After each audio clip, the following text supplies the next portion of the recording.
कान खोलकर सुन लेना, तुम्हारा मायका तब तक ही मायका है जब तक शादी नहीं हुई। शादी हो गई, शादी के बाद 2 दिन 4 दिन को आओगी तो सम्मान मिलेगा, और महीने भर पड़ी रहोगी तो फिर ननद बर्तन धुलवाएगी। धुल पहुंचा और लगा, और मेरे पांव भी दबा देना। एक बहुत बड़े व्यक्ति थे, बहुत विद्वान, उनकी पत्नी थी, बहुत आनंद से रहा करते थे। वो इतने विद्वान थे कि सारे लोग उनकी तारीफ किया करते थे, पर उनके पिताजी सदा कहा करते, अरे अभी तो बच्चा है, कुछ जानता नहीं। उन्हें बड़ा बुरा लगता, सारे लोग मुझे विद्वान कहते हैं, तारीफ करते हो, मेरा बाप मेरी कभी प्रशंसा नहीं करता, सदा कहता है कुछ नहीं जानता। एक दिन उसके मन में आया, कुल्हाड़ी लेकर मार दूंगा अपने बाप को। इतना परेशान हो गया अपने बाप से, रात को 12 बजे कुल्हाड़ी लेकर गया अपने बाप को मारने। मैं इतना विद्वान हूं पर मेरा बाप प्रशंसा नहीं करता।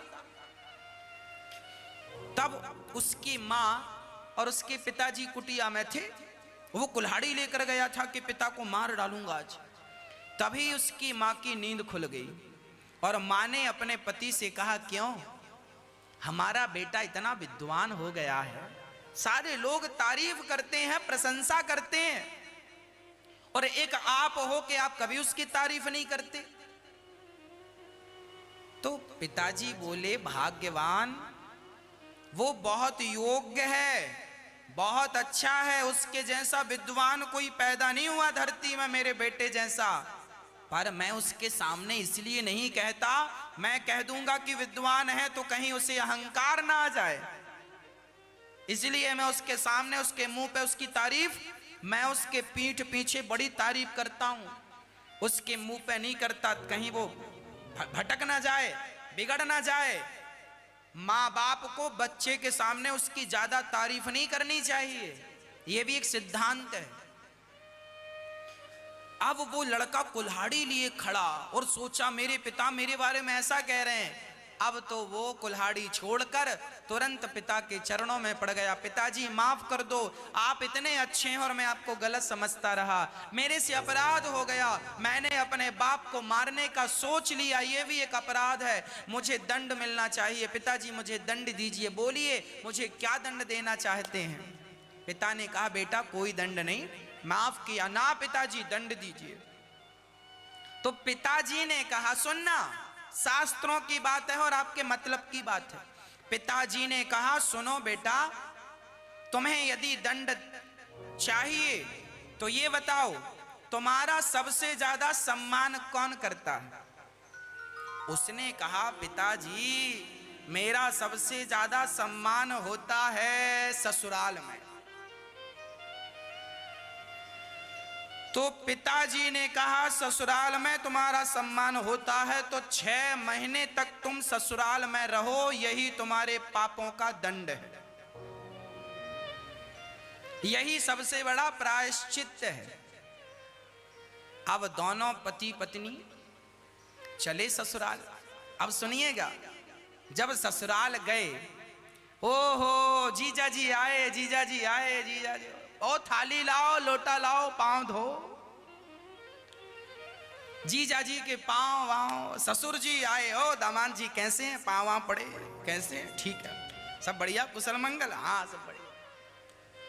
ओ दामाद जी के लिए बढ़िया हलवा बनाना बादाम का, और देसी घी की पूड़ी बनाना, डालडा वालडा न डालना, बढ़िया खातिरदारी।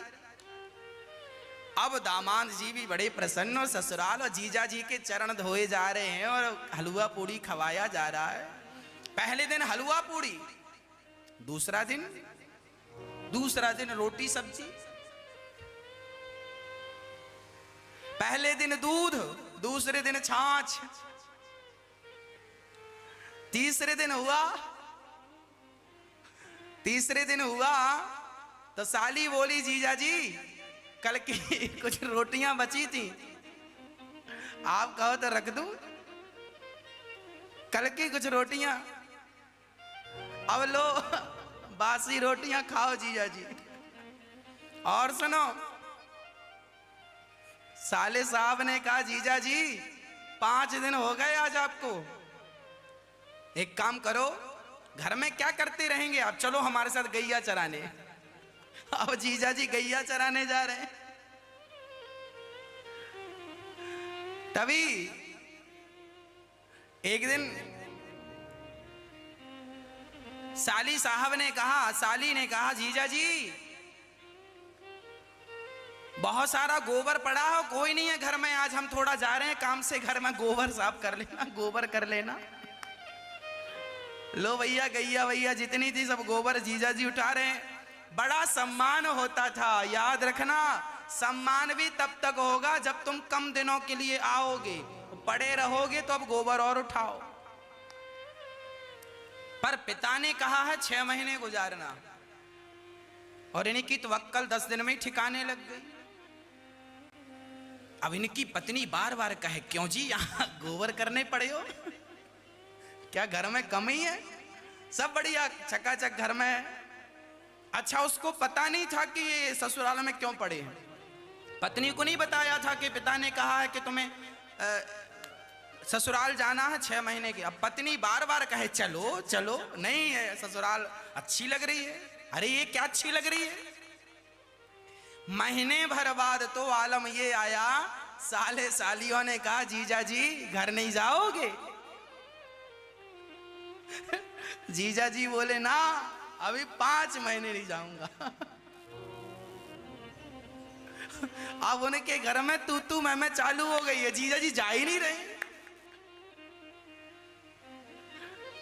साला बोला न्यारे कर दो इनको, एक कमरा दे दो इनको। तो साली ने कहा कमरा कहां से दे दें, घर छोटा है, हमारा कमरा हम नहीं देंगे। तो कहा, बोले इनका सामान आंगन में रख दो। पत्नी को बड़ा बुरा लगे, पूरे दिन ससुराल के लोग उसकी बुराई करें, जीजा जी तो जा ही नहीं रहे हैं, घर जमाई बन के बैठे हैं, और क्या क्या ना कहा, पर वो आदमी सुनता रहा सब, क्योंकि पिता ने कहा है 6 महीने गुजारना। जहां सम्मान की अपेक्षा थी, जहां आपको लगता था यहां सबसे ज्यादा सम्मान मिलेगा, याद रखना कहते हैं ना दूर के ढोल सुहावने लगते हैं, दूर से सब अच्छा लगता है, जाकर पास में देखो तो पता चलता है क्या सही है। मेरी मां, कोई सम्मान नहीं हुआ। पत्नी भी उदास रहने लगी कि मेरे पति को क्या हो गया है, घर जमाई बन के पड़े हैं, जबकि विद्वान हैं। एक दिन उनके पति श्लोक लिख, वो इतने विद्वान थे, श्लोक बनाया करते थे, श्लोक लिख रहे थे। पत्नी ने कहा क्या कर रहे हो, बोले भाग्यवान श्लोक बना रहा हूं। अच्छा श्लोक बना रहे हैं, मत बनाओ, इन श्लोकों का कोई अर्थ नहीं है, इसकी कोई कीमत नहीं है।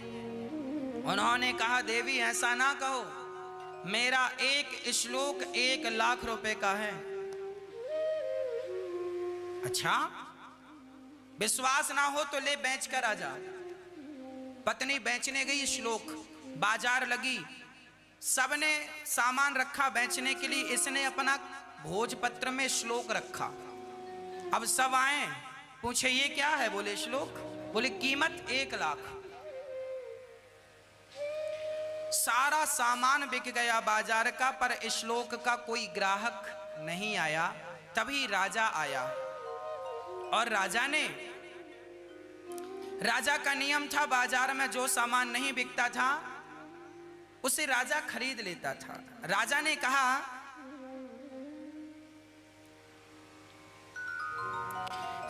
कहा देवी ये क्या है, बोले श्लोक मेरे पति ने लिखा है।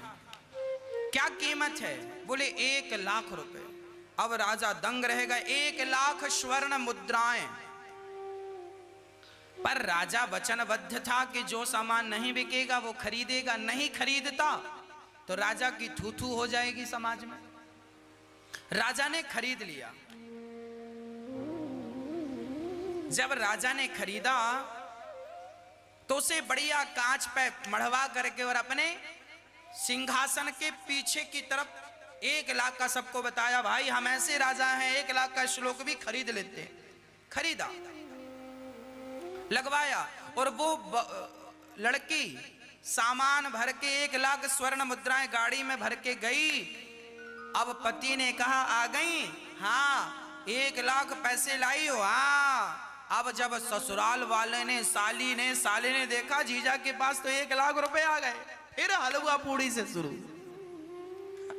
फिर हलवा पूड़ी लाओ, भैंस मत चराओ, गैया ला, हम चराएंगे। साला बोला, हम चराएंगे गैया, गोबर आप मत उठाओ, हम उठाएंगे। अब पैसे आ गए, अब पैसा, जमाना पैसे का संगी है, जमाना पैसे का साथी है, ये तो केवल बातें हैं। हाँ, इसलिए अब उनकी बड़ी खातिरदारी होने, फिर सम्मान, पैसा है तो सम्मान और खूब आनंद। जिस राजा ने वो 1 लाख का श्लोक खरीदा, उसके बेटे ने सोचा कि मेरा बाप तो मुझे राज्य देता नहीं, इसे मार दूं और राज्य हड़प लूं। उसका बेटा चला, तभी उस बेटे की नजर इस श्लोक पे पड़ गई जो 1 लाख का था। उस श्लोक में लिखा था, सहसा विदिदिम तन क्रियाम अविवेक परमा पदाम पदम। कहने का तात्पर्य यह था, उस श्लोक का यह अर्थ था कि अपना धैर्य, अपना साहस, अपना पराक्रम कभी नहीं छोड़ना चाहिए। अपनी ईमानदारी, अपनी सहजता, अपनी सरलता कभी नहीं छोड़नी चाहिए। अपनी सत्यता कभी नहीं छोड़नी चाहिए। जब बेटे ने देखा, इस श्लोक में लिखा है अपना सत्य, अपना धर्म नहीं छोड़ना चाहिए, उसके अंदर गिलानी हुई, मैं अपने बाप की हत्या करने जा रहा हूं, ये तो बड़ा पाप है। तुरंत उसने तलवार गिराई, और तलवार गिराई तो पिता की नींद खुली। पिता ने आकर कहा, बेटा ये तलवार आधी रात को लिए क्यों खड़े हो? उस बेटे ने कहा, पिताजी सच बताऊं, आज मैं आपकी हत्या करना चाहता था, पर मेरी नजर इस श्लोक में पड़ गई। इस श्लोक में जो ज्ञान है वो मेरी समझ में आ गया, और मैंने आपको छोड़ दिया। मेरा हृदय परिवर्तन हो गया, परिवर्तित हो गया। तब पिता ने समझ लिया कि 1 लाख रुपए में मैंने श्लोक खरीदा था, घाटे का सौदा नहीं है। इस 1 लाख के श्लोक ने मेरे प्राणों की रक्षा कर ली। आज तुरंत राजा ने उस श्लोक को लिखने वाले को बुलाया और उसका सम्मान किया, बहुत सारा धन धान्य दिया।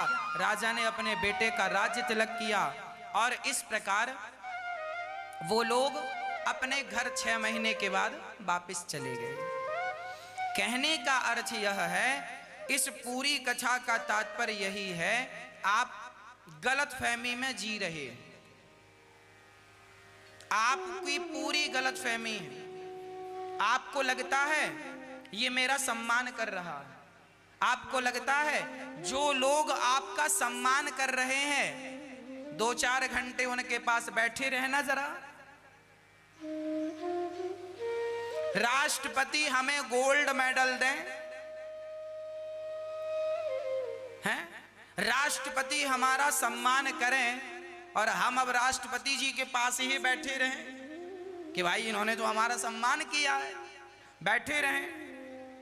थोड़ी देर बाद तो राष्ट्रपति जी बिठा लेंगे, अब जहां वो जाए तुम भी वहीं जाओ।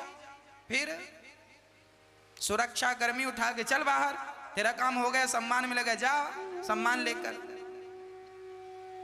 कोई किसी का सम्मान नहीं करता मेरी माँ, यही तो भ्रम है संसार के लोगों का। कोई किसी का अपमान भी नहीं करता, ये सब भ्रम में, सारी जिंदगी लोग भ्रम में जीते हैं। आपको लगता है ये सम्मान कर रहा है, या कोई सम्मान नहीं है, कोई अपमान नहीं है, केवल भ्रम है, केवल भ्रम। यही भ्रम मिटाने के लिए बिहारी जी ने मुझे भेजा है, जाओ कथा सुना सुना कर इनका भ्रम मिटाओ। आप सम्मान अपमान से ऊपर उठकर परमात्मा को याद करें। इस धरती पे ना सम्मान पाने आए हैं ना अपमान देखने आए हैं, केवल भगवान का भजन करने आए हैं। मीराबाई जब चली तो उनका कितना अपमान हुआ। लोगों ने कहा कि ये तो चरित्र से गिरी हुई स्त्री है। क्या क्या ना कहा, राणा ने जहर दे दिया। मीरा ने ना सम्मान करने वालों पे ध्यान दिया ना अपमान करने वालों पे। बस मेरे तो गिरधर गोपाल दूसरो ना कोई, इस लक्ष्य को लेकर चली तो अंत में भगवान तक पहुंच गई। और हम लोग लक्ष्य लेकर चलते जरूर हैं पर लोगों के कहने पर उलझ जाते हैं। प्रशंसा किसी ने कर दी तो जय जय, और आलोचना किसी ने कर दी तो रुक रुक बताते हैं। ये झंझटों में हम उलझ जाते हैं।